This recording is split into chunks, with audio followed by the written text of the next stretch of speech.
Hey everyone, welcome to the Silicon Alley Podcast. I'm William Glass, CEO and co-founder of Ostrich, and of course, your host of the Silicon Alley Podcast. On the Silicon Alley Podcast, we talk to entrepreneurs as their journeys are unfolding and understand what makes them tick, what makes their businesses tick, and give you practical advice that you can use. On today's episode, I have Cameron Sorsby, who is the CEO of Praxis. Praxis is an online bootcamp that helps young people learn business skills and land their first full-time job at a tech startup. The bootcamp covers mindset secrets that many people wish they knew before they'd started their first job and gives folks an alternative to college, or for folks that have graduated college but are still trying to figure out what they want to do. This is where Praxis comes in to help you get real world experience and get you into a job at a tech startup. Now, Cameron actually didn't start Praxis, but is now the CEO. He rose up through the ranks and then ended up purchasing the company and becoming an owner with one of his friends. So very interesting story, as it is a little different than some of the other entrepreneurial stories that we've talked about. He was there from day one and helping Praxis grow, but at the same time did not lead the company until August of last year. So I hope that you enjoy today's conversation with Cameron Sorsby of Praxis. All right, Cameron, welcome to the Silicon Alley Podcast. Well, glad to have you on. Good to be here. Nice. So we were just talking, you're based in Denver. How are things out in Denver right now with the Corona situation? Yeah, it pretty much like everywhere, things are locked down and everyone's pretty much staying inside, though it's absolutely beautiful out today. So made sure to take a nice walk and get some good sunshine in too. So there you go. Just hoping stir craziness doesn't kick in too soon. Yeah, fair enough. It's crazy times right now, but yeah, taking advantage of the sunshine when you can get it and all that stuff. So, well, I appreciate you sitting down and want to dive in and hear a little bit more about your story. You lead a very interesting organization I think is really relevant to the audience. So I'm excited to talk about Praxis. But before we dive into that, tell me a little bit about you, background, and we'll want to hear your story. Yeah, absolutely. So let's see where to begin. I guess I would start. I'll start here. In high school and into college, but really this started in high school, just with the question of like, what do I see myself doing, like career-wise, long-term, and everything. Yeah. You start to think about it around that time, I think. And I think all the places I've been since then, the decisions I've made have led me to where I am. But it kind of started with that question of like, all right, like what do I want to do? And for me personally, that, growing up, I was highly competitive athlete and I loved learning, but I didn't really enjoy school very much. Okay. And then I think the third thing was like I grew up in a pretty affluent family and kind of started to think about like, what do I want to do with my life? A lot of that was in comparison with like what my dad did career wise. He's a Sure. CFO of a national home building company. Okay. And I think, he loved his job and he loved working. But what he particularly did never really interested me. And so it kind of started from there, like, okay, like I see, yes, he's successful in, traditional terms, but I saw that, he really enjoyed the work that he did. And I wanted to discover what that would be for myself. Okay. And so that I think that was like the launching point of like this career discovery process for myself. Okay. Interesting. So you weren't a big fan of school. It sounds like that structure wasn't something that you were excited about, but you enjoyed learning. So where did that I guess, joy of learning come from? Yeah. I don't know. I think, how it revealed itself in like early years. Like I remember I loved reading at a very young age. Okay. And any favorite books as a kid? yeah, so I remember, a few childhood books like Where the Red Fern Grows, Okay. which is it's a book about like a boy in like some rural town, and he buys two dogs, and then it's like their whole stories with two dogs and everything. Um, the first book I remember like reading over and over again is actually Holes. Yeah. Do you remember that one? They turned it into a movie with like Shia LaBeouf before he became Shia LaBeouf as we know him today. But I remember for whatever reason, I just like read that book probably like 10 times and felt Okay. like back to back. And then, around like 10 or 11, I think that's when I discovered Harry Potter and got on that kick. But I remember at a very early age, I took an interest in like current events and politics, and I'm kind of embarrassed by it now because just thinking about like an 11-year-old that's like listening to like talk radio and keeping up with the news and everything, it's actually really boring to me now. But You grew I out of that think phase. for that time, I think that was my equivalent of like, hey, I'm interested in like ideas or philosophy. That's what was available to me at Yeah. that time. So yeah, I just remember being very curious about those things at an early age, and like probably being in a classroom setting, I just never really loved the structure. But probably out of like 8 classes I would enjoy, and they were more like history or English classes. And Okay. I would love being in those classes and having discussions. And then it was like, hey, you have these homework assignments. I'm like, nah, I don't think I'm going to do those. So that was kind of the pattern growing Okay. up. No, that makes sense. That makes sense. So had that love of learning, but the traditional structure wasn't exactly what you wanted. And witnessing your dad and his experience leading as a CFO, this home building company started to lead you down this path. So like, what was that process of really thinking about what it was that you wanted to do and career wise and just with your life in general? Yeah. So I remember it was, I struggled with it a lot early on because it was hard to picture what I could see myself doing. I played soccer growing up, and probably until the age of like 13, 14, I was just like, oh yeah, of course I'm going to be a professional soccer player. Like that's what's going to happen. And then when I realized like, okay, like that's not happening, now I actually have to think about like what the heck do I want to do. And this through college, especially like the first couple years, it was stressful because you're trying to like kind of plan the first 5 to 10 years of your career. It feels like at that time, you're selecting your college major, what classes you want to take, and then Yeah. how does that all connect to what you do after college and beyond. And I just had no real good sense of like what I could see myself doing. And I think a lot of that is because you don't get, I didn't get a lot of experience or opportunity to explore different types of work and types of careers.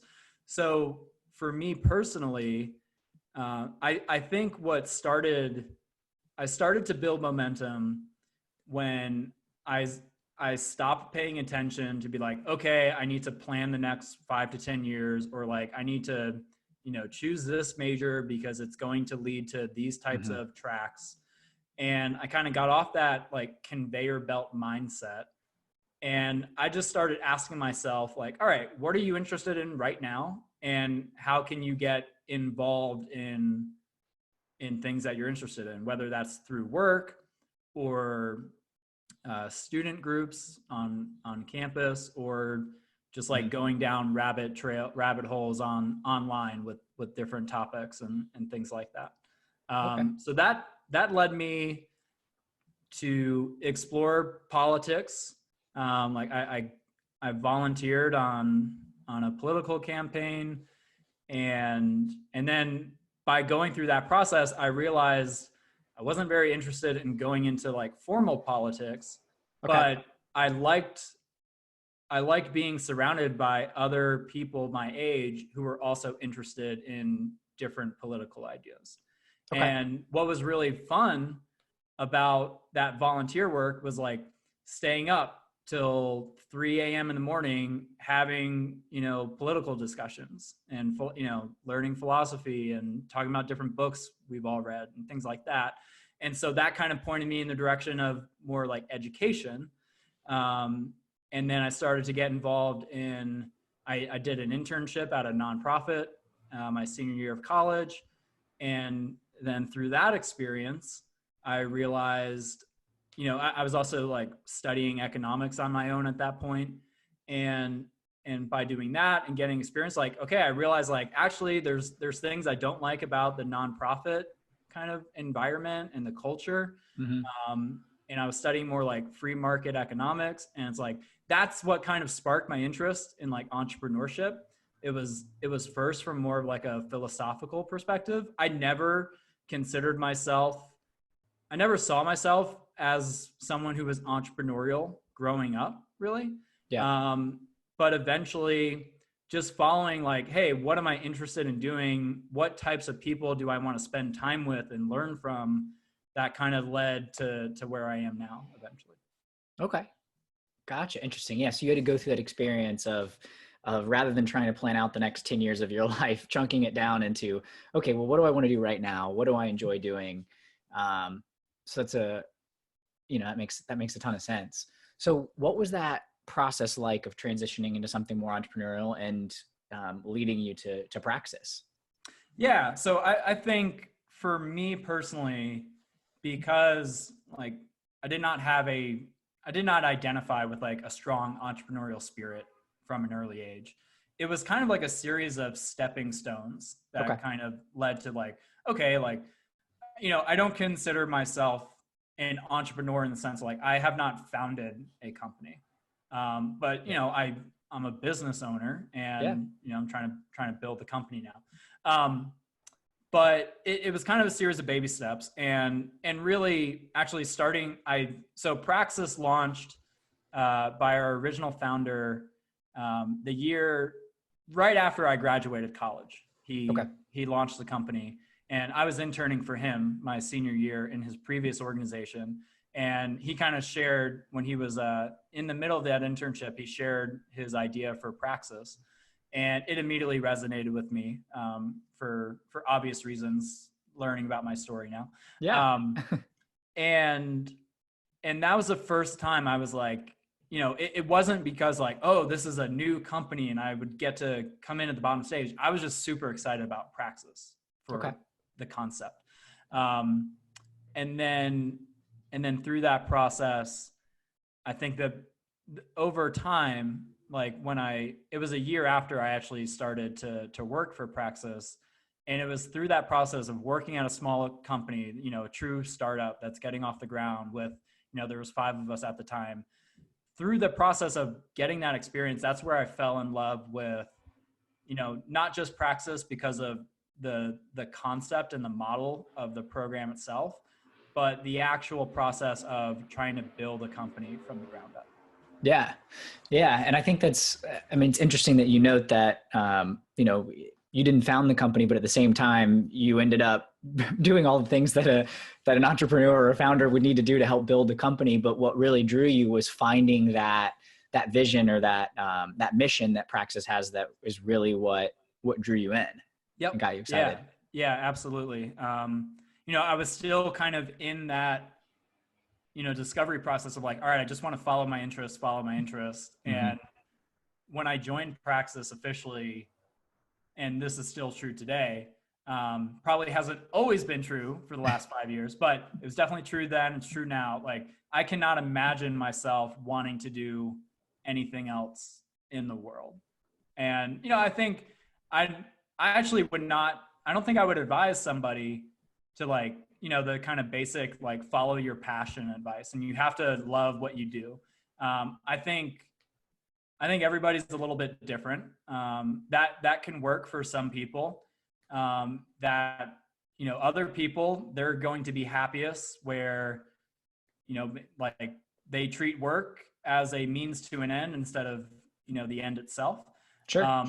But, for me, it just kind of, naturally fell into place by going through that like early career discovery process.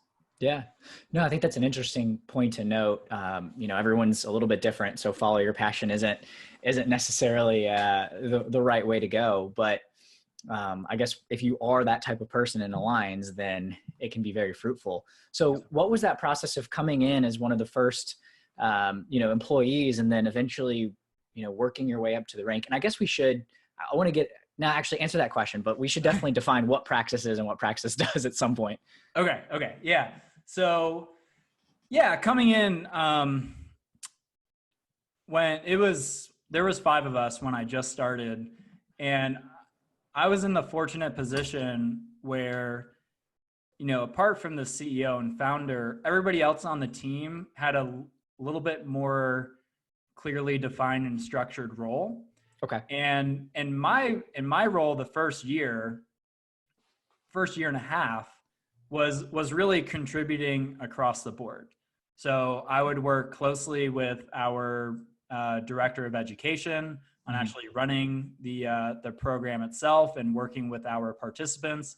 I would work with our marketing director on the in-person events we're doing and a little bit of the ad work, and then I would kind of run the operations and the application process and everything. So by being in a position, I didn't even have a title in the first 18 months, which I was excited about.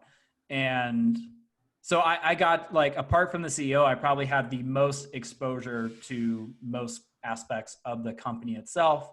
And then as we started to grow, that kind of naturally put me in a position to kind of grow into a more formal COO role over time. And then as we started to scale up the program, that was my position until I became CEO last year. Gotcha. Okay. No, that makes sense. So let's take a step back. What is Praxis? What does Praxis do? And a little bit about the mission behind Praxis that drew you in.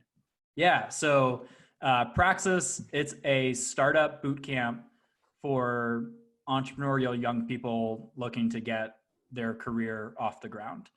And it's really positioned as a college alternative for that, young, driven, more entrepreneurial type of person who, similar to me, you don't, unless you you want to become a doctor and you're going to pursue, medical school or, law school, or you're just a tech whiz and you learn how to code on your own.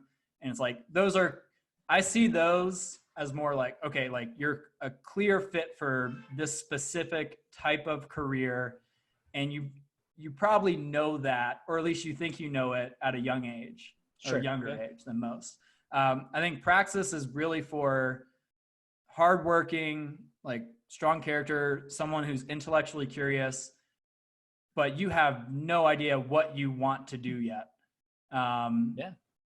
That's what Praxis is built for. So how the program works, it's a 6-month boot camp, and then you get lifetime access to our professional development community. And the boot camp itself, it's all about kind of starting this career discovery process, helping you build specific skills and traits, and then connecting you with an entry-level opportunity at tech startups working in sales, marketing, operations. So pretty much anything entry-level, non-tech is open. And what we really, really emphasize is less about a specific role at this time in your career. And it's more about, hey, if you can get in at a quality company that's still at, early to mid stages, but they have an awesome growth trajectory, you're going to get a great learning experience there. And you're going to have an opportunity to grow with that company long-term, if that's what you choose to do. Gotcha. No, that makes a lot of sense. And I think especially right now with just all the things going on with college, and especially you hear a lot of high up folks that have been successful saying, I don't know if I would actually recommend going to college and things like that. I think it's nice that there is an alternative, or there are options for folks that maybe don't fit that mold. So absolutely. This is exciting. So Yeah, it's what's been really fun over the past 6 years is when we first started, the skepticism around like a building a true alternative to the traditional higher education model was out of this world. Mm-hmm.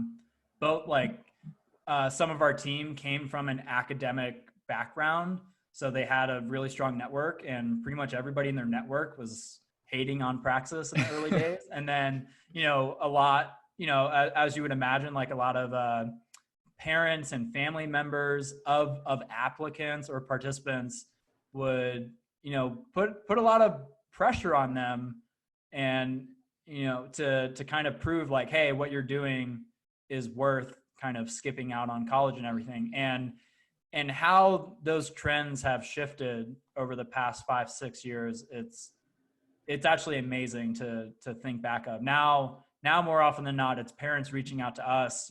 They're seeking out alternatives to college for their kids. And I think we're headed in the right direction. And the big thing is, like, I think there should just be many different options for how you start your career. That seems very pragmatic to me. And I think we're a great option for a certain type of person. Yeah, no, absolutely. It makes sense.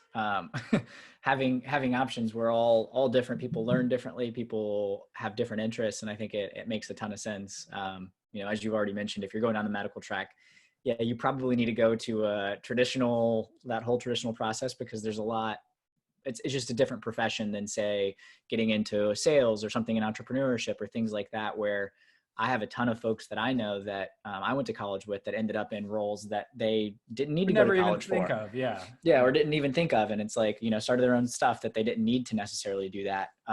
So it's definitely, I think, a conversation, and I'm happy to hear about what you guys are doing. So what are, like, if someone's interested in this or maybe considering it, what are some of the things that they can expect from Praxis? What are like the results that you guys deliver? Like what are some stories that you have from students that have gone through the program?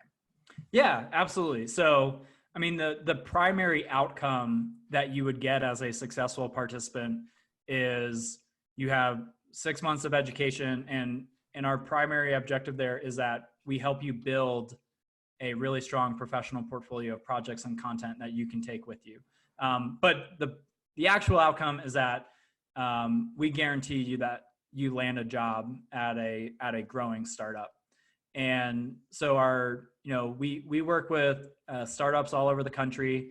One of my favorite business partners of ours that I like to brag about, it's called PandaDoc. They do electronic documents. Okay. And they've hired 20 Praxis graduates from the program. And out of those 20, over the past 2.5 years, 17 of them are still with the company. Wow. And there's been a lot of growth. So we mostly start participants at PandaDoc in either on their sales team or on their like customer success team. And what I'm kind of most proud of is the growth that graduates experience beyond the program itself. So if you're staying in sales team, pretty much everyone that was in a entry level like sales development rep position has gone on to becoming either a senior SDR or an account executive. And there's been a lot of participants working there that have moved over to different departments and different teams and received promotions and grown because through that work experience, they were able to figure out like where their sweet spot is. So that's really exciting. I think that's kind of the typical path. Like, hey, we're going to connect you with an awesome growing company, and you're going to have the opportunity to go in, prove yourself in that first like 6-month period, and then grow with the company beyond that. But the other thing is like, our primary job is not to deliver talent to companies. Our primary job is to help you develop a long-term skill set of how to navigate your career. And so we've had participants go on to start their own companies. We've had participants, go work at a startup for 12 to 18 months, and then, they kind of build a a more individual like freelancing career, so they can travel and just take on a more like entrepreneurial lifestyle, kind of all of the above. And we've also had participants go back to college after Praxis, and now they're better informed of how they're going to use, college to kind of start the career they want. Say vast majority of people that come in thinking they're going to like use Praxis as a gap year, though, they figure out like, hey, I actually don't need the things that college delivers because I'm already able to do these things on my own and stuff. That's awesome. That's awesome.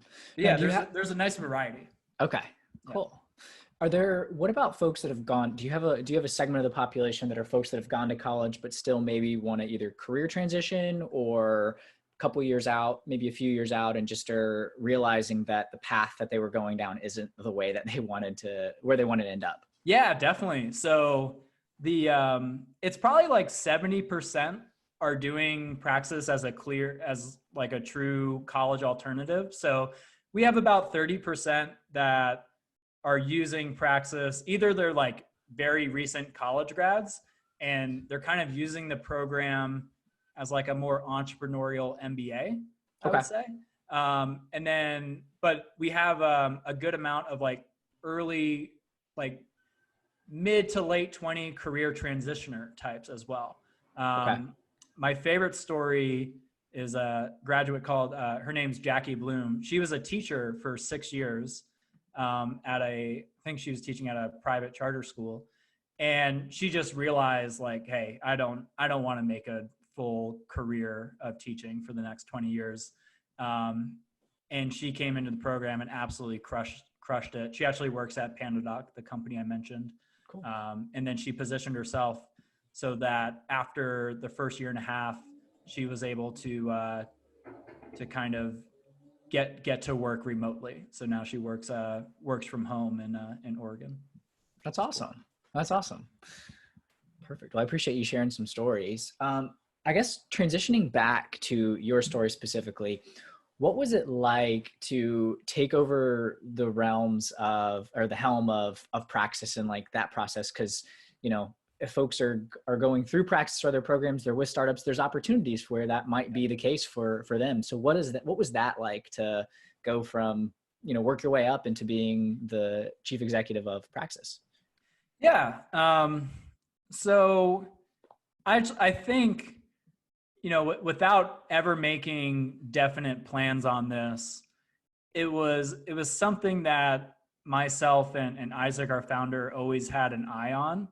Long term. Isaac is very much like your typical, like strongly entrepreneurial founder type who always wants to be, working on something new. And, and I think like we had a great relationship, and, the more experience I got and started to kind of own the day-to-day of the company a little bit, we kind of had this, just in the back of our minds, really. So I wasn't, at the same time, like I was never like preparing for this to happen. And when it did happen, it wasn't some like pre-planned event where it's like, all right, 6 months from now, this is going to be a thing. Yeah.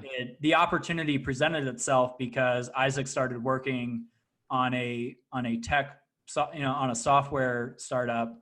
And, the more time went on, it's like, okay, like he's going to spend his time on this. This gives me an opportunity to take over the company. And then we eventually did an acquisition, but so it kind of felt natural, but, again, like I think all of the experience that I had with Praxis over that 5-year period and the relationship that Isaac and I built, it led to that being kind of a natural transition. Okay. And so that happened in August. So I've been, what was that, 6? Yeah, pretty much. Yeah. 7 months. And it's been a really, really valuable learning experience. And it definitely has come with its learning curves.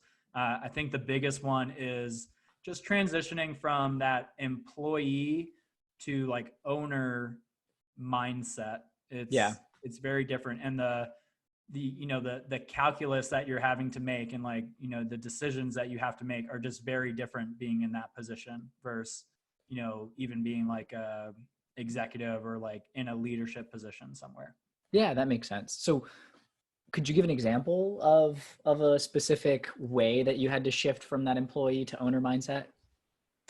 Yeah, I think, previously in my role, I I I was very comfortable making decisions on a, daily, monthly to quarterly basis. I Okay. didn't really have to think beyond that timeline very much. Like, yeah, like we would discuss as a leadership team, like, hey, like what are we building towards and everything. But that's really CEO's job to be thinking about. Sure. So just being forced to balance the, hey, how does this potential decision impact what the next month or next quarter looks like versus where do we want to be in 3 years. And I guess the biggest, like pretty much all the finance side of everything. Okay. So everything from like, all right, what's the current health of the business to how do we want to be positioning ourselves to hit some 2 or 3 year goals out from now. Makes sense. Yeah. Yeah. No, that makes a lot of sense. That more long-term focus and really thinking, okay, like if we're going to build this into something that's going to last, where are we going to be 5-10 years down the line, and what decisions might help us hit a quarter number this year, but might actually hurt us 5-10 years down the line. So that makes a lot of sense. So I want to transition again here. You mentioned the finance side. A big part of this podcast is also talking a little bit about personal finance. So yeah. Myself, I co-founded a company with one of my really good friends, and our focus is on personal finance and breaking down the taboo around money. So Awesome. Want to understand, how would you describe your relationship with money, Cameron? Yeah, I think I have a good relationship with money. I see money as a tool to have the types of experiences and access to people and resources that I want.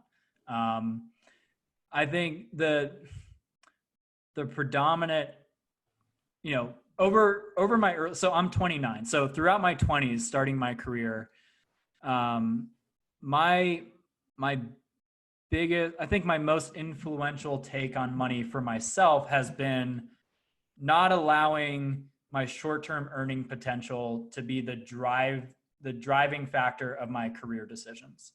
And I think what I've done pretty well is prioritizing working with people that I can learn from, working on companies, on ideas that I find interesting, Yeah. and not making, okay, I need to get to a certain salary number as soon as possible.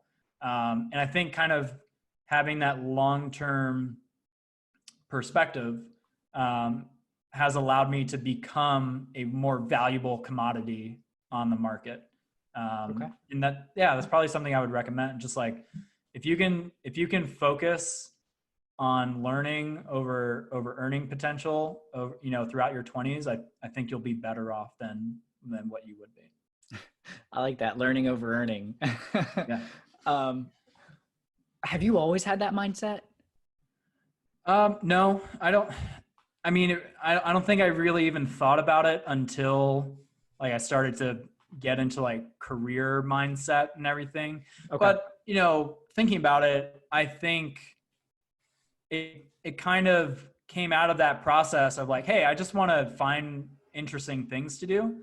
Yeah. Like that I started to do in college. Growing up, I was very conservative with my money. Like, I was a hoarder.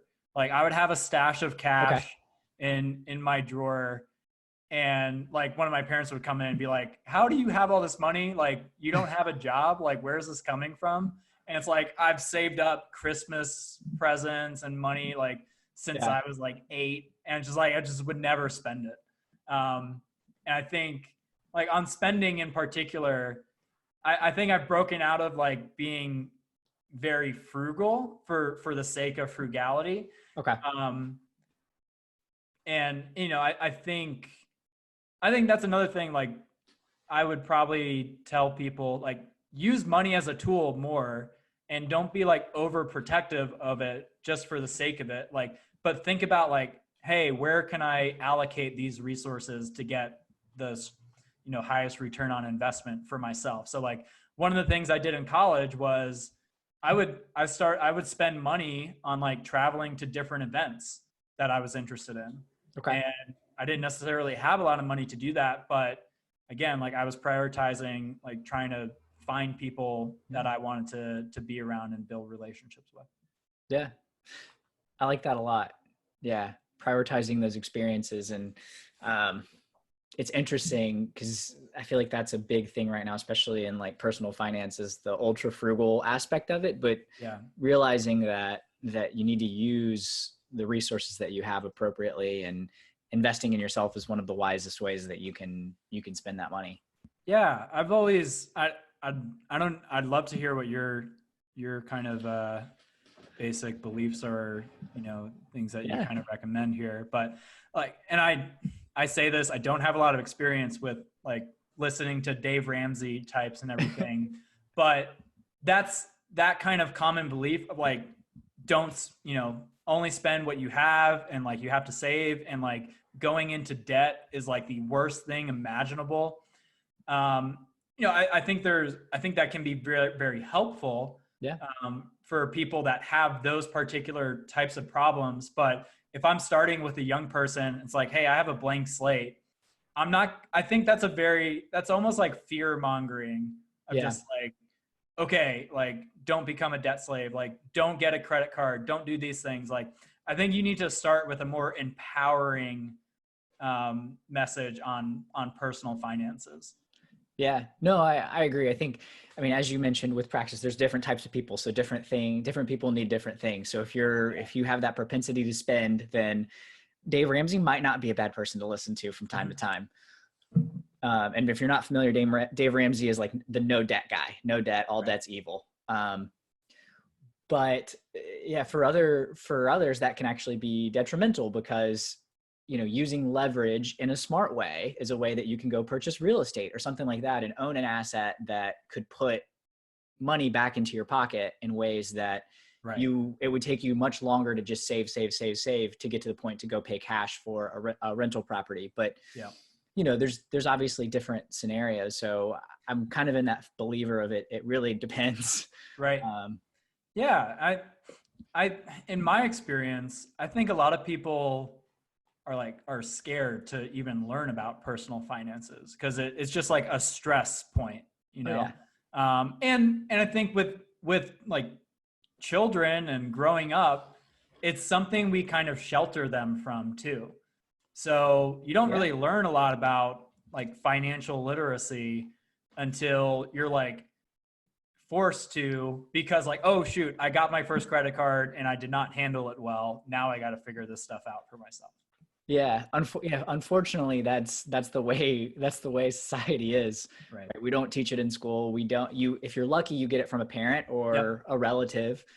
But at the same time, you might actually get really bad habits at the same time because no one was taught that. It's not like you kind of learn, as you said, by swimming, it's kind of treated as taboo for like to even discuss it with as people are growing up and stuff.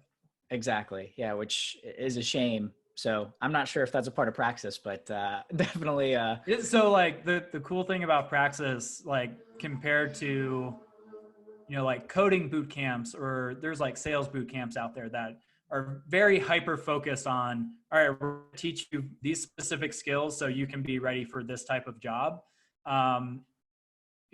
We get to have the flexibility with Praxis where it's like, it's as much about your personal and professional development. So like we have weekly workshops with entrepreneurs and other guests. And like, that's definitely something that's been brought up on different, we've run workshops on like personal finance and all that type of stuff, and just trying to present different viewpoints on how to handle that stuff, Yeah, that's awesome. No, I love that. I mean, yeah, everyone's got to learn, and helps to have some guidance, because there's some clear stuff that you definitely should not do.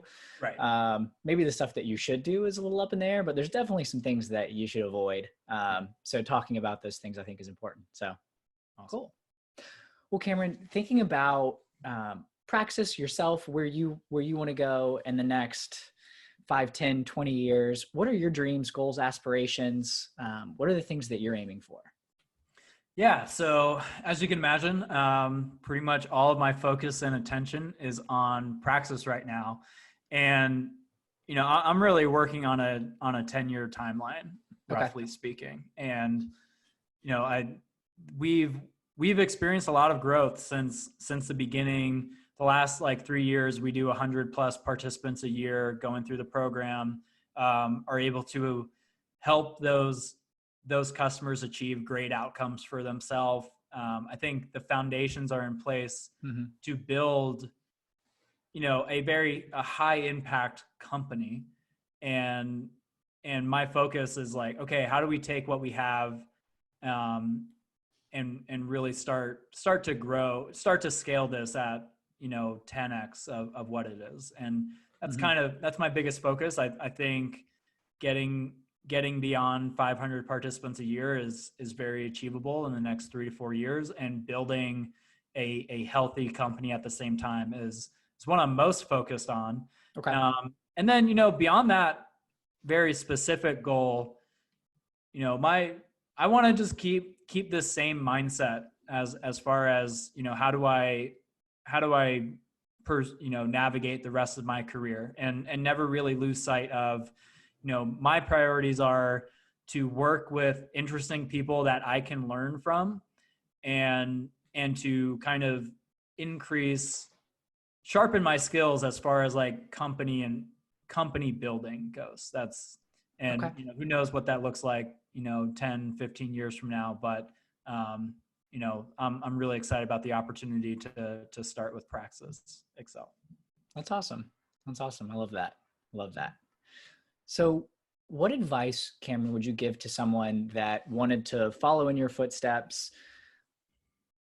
Tips, things that you've learned along the way that you would advise folks either against, or things to definitely do? Yeah. I mean, I'll kind of define my footsteps. Like if you're interested in maybe you know, being a business owner or entrepreneur one day, and I think I would say do one of two things. Either like just go take the leap right now and be like, go start something on your own, and just trial by fire. Or I would say go find a small company and essentially like do an apprenticeship with them for a couple years, and figure out what you can learn from that experience. And I think that gives you time to kind of discover for yourself, like, hey, what is a company that I would be interested in starting? Or it gives you time to figure out, like, is this really what you want to do? But I think if you're more entrepreneurial, you kind of have a strong sense that you want to start something of your own one day, either do it or go work for somebody who's doing it right now. And then beyond that, like earlier years, like if you're not at that point where you're not sure what you want to do, I think getting as many different types of experience as you can is really the most beneficial thing. Figuring out through experience what you don't like doing, I think is more valuable than, you know, kind of trying to pre-plan, like, okay, I think I want to do this. I'm going to put all the effort in the world to pursue this one thing. And then you achieve it and you're like, oh crap, I actually don't think I enjoy this. Yeah. No, it's good advice. It makes a lot of sense. And, you know, I think trial by fire is a great piece of advice. If you're in that kind of mindset, just go for it. And if you're not sure, apprentice is definitely a way to go, because you learn a ton from other folks. You'll see what works, what doesn't work. And there's also so many ways that you can start something on your own without it having to be like, okay, this is where my primary source of income is coming from. Like you can do side projects. You can just like do monthly or weekly experiments. Like, hey, I'm going to get this website up. I'm going to offer this type of service or product, and we'll see how it goes. Yeah, I love that. Yeah, try a bunch of different things and figure out what sticks. Yep. So cool. All right, Cameron, what's the best investment that you've made? I would have to say, fingers crossed, Praxis. There we go. No, beyond that, I really would say, like, there's probably 2 to 3 relationships with colleagues or people that, I would say, like, are a little bit more mentor-mentee relationships. Those have been the most valuable things that I've invested in, because those are things they have led. My co-owner Mitchell started out as friends, and it's like, all right, we kind of had a sense we'd probably want to work together at some point, and those types of relationships, like, there's no question in my mind, those have been best investments. Yeah, I like that a lot. I like the investing in people and the folks that you're surrounding yourself with. That's great. What would you say is the best and worst part of entrepreneurship, owning your own company, leading a company? Yeah. I think the best thing for me so far has been, it forces you to get out of your comfort zone, and, like, you're either going to grow or you're going to fail, like, Yeah. you don't, it's just another level, like a different level of having skin in the game. And I think that's really important, to kind of put yourself in positions where you're forced to figure things out, and you're forced to learn things on your own has been the most beneficial from a personal standpoint. Toughest part, I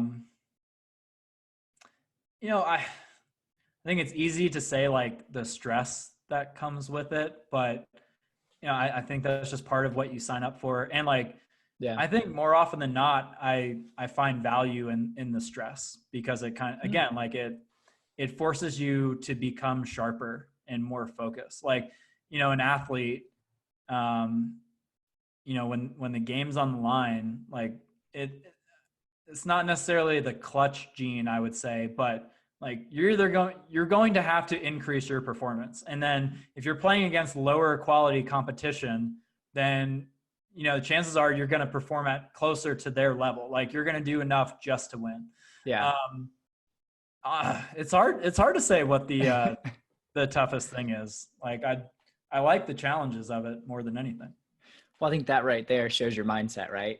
that the stress, the things that would usually eat people, or folks would say this is the toughest part, is actually used in a positive way as a driving force. Yeah. So yeah.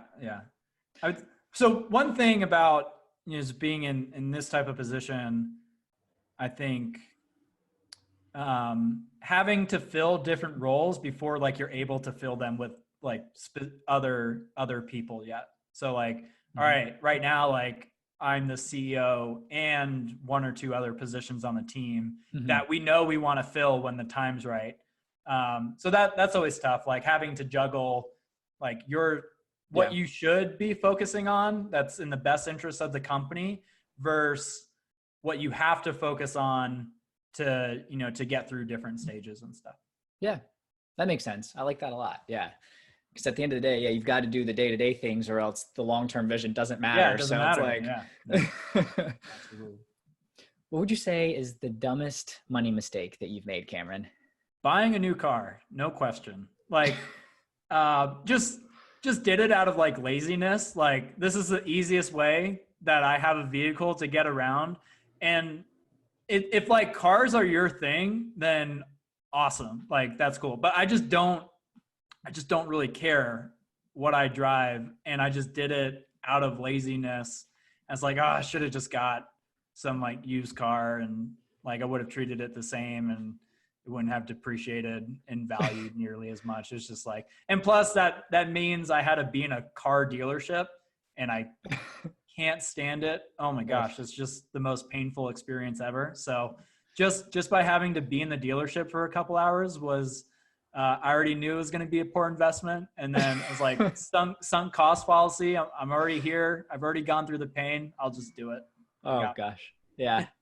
I can relate. I can definitely relate to that. I did something silly. I bought a used car, but I didn't do your due diligence. Well, I did. I mean, I did a lot of online research, but the issue Yeah. was, so I spent a year in Thailand teaching English. So Uh-huh. I sold my car before I left. And when I came back, I needed a car. So I got a job first, and then like for a week had a rental car, like rode with friends. And then I was like, all right, well, I've got to get a car. Yeah. The issue was I didn't do any research the week because I just started this new job. But I mean, besides online. And so the first time I showed up in the dealership was with a friend without a car. And I knew that I was leaving with a car. Yep. So like, it's like, this is silly, but they ended up messing up on my interest rate on it. Cause I did get a loan on it, which I paid off super quick, but yeah, they messed up on it. And the guy wanted me to come back in to come sign for a higher interest rate. And I was like, it's like, absolutely not. Like, what do you, that's your problem. If you can't sell the loan, that's not my problem. You shouldn't have made a mistake like that. Yep. So, yeah. But anyway, it's just like, that's one of the few experiences where you're just like, I know I'm going to get screwed one way or another, and it's going to be painful. So yeah. So I similar situation. Just not fun. Cameron, what would you say is the most frivolous way that you've spent money in the past? Same answer. Okay. Yeah. No, I mean it is. So I have this internal conflict of like, I've moved new cities a couple times, and I just hate the hassle of like, all right, I'm going to move all of my stuff, organize a moving truck and all that type of stuff. So when I actually moved out from Charleston to Denver, I just got rid of all my stuff there and then bought new stuff. And at the time I'm like so excited about it. And then you come and and then you're like buying all this new stuff. And like, even if you have a good sense of like, all right, this is how much I'm willing to spend, this is how much it's going to cost, it always costs more than you. And you're just like, I probably should have took like half this stuff and just moved it. But I'm just, with that type of stuff, I'm super lazy about, like, I just can't help it. And part of me is like, I should probably be a little bit better about it. But the other part of me is like, it's not worth it, like it's. Yeah. No, that's one of those things that you have to weigh for yourself. Like, is the pain of like organizing, moving trucks and all that stuff, is it really worth the, however much money I'll save? Yeah. How much is your time worth? Exactly. And just got to figure that out for yourself. Yeah. What would you say is the biggest challenge facing everyday Americans when it comes to finances? I really do think it's just like personal education.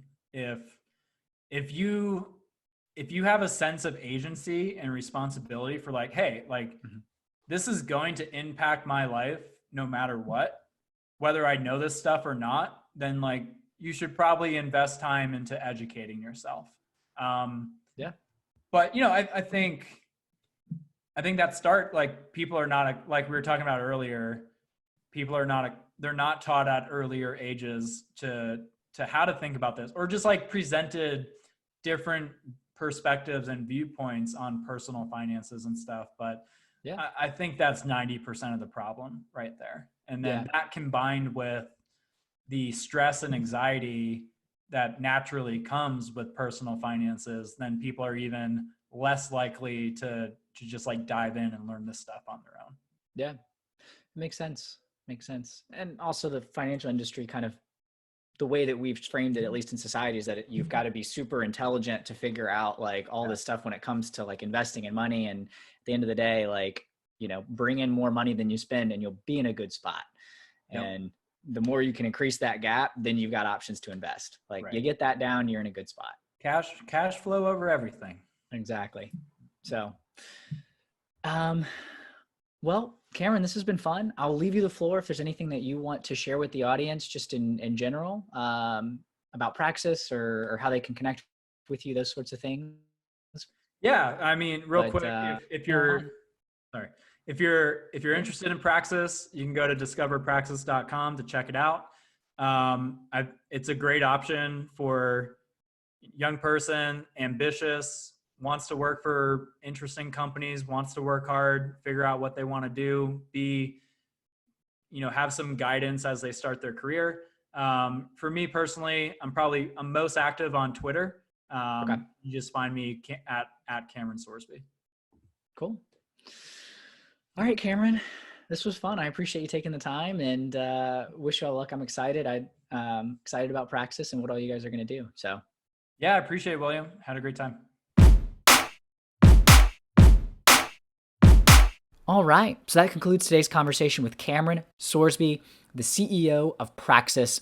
What I love about Cameron's story is the fact that he does not follow the traditional path of an entrepreneur, in the sense that he didn't go found a company and just drop everything to go start a company, nor did he follow I'm going to work on this side hustle until it ends up becoming my main hustle. He actually rose up through the ranks and ended up seeing an opportunity and decided to take over and lead the company. So it's a different perspective of rising up through the ranks in a startup. At the same time, he was doing the same skills that most entrepreneurs do of building and scaling a company. So that concludes this week's episode of the Silicon Alley podcast. Thank you so much for being a listener. It means the world to me. There's actually a couple folks that have actually started supporting the podcast. I haven't ever mentioned it on the podcast before, but if you go down in the show notes, there's a way that you can actually support the podcast on a monthly basis. Any donation that you would make towards the podcast is much appreciated. It helps get better content, higher quality content, and continue to put out interesting stories that provide value. So thank you so much if you do donate. If not, no worries. Keep listening. I still love you. This is William Glass, CEO and co-founder of Ostrich, and of course, your host of the Silicon Alley podcast. Have a wonderful day.